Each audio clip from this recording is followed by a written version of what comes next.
بسم اللہ الرحمن الرحیم۔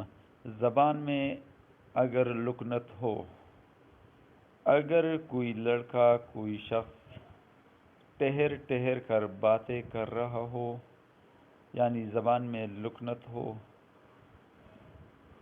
بولنے میں تکلیف ہو، زبان اچھی طرح سے نہیں چل رہی ہو، زبان میں کوئی مسئلہ ہو، پڑھنے پڑھانے میں تکلیف ہو، تو اس شخص کو چاہیے کہ ہر نماز کے بعد اس دعا کو کم از کم 3 مرتبہ پڑھے۔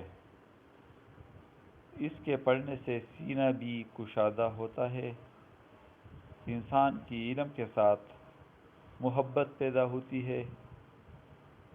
دعا یہ ہے، بسم اللہ الرحمن الرحیم، رب اشرح لی صدری ویسر لی امری واحلل عقدۃ من لسانی یفقہوا قولی۔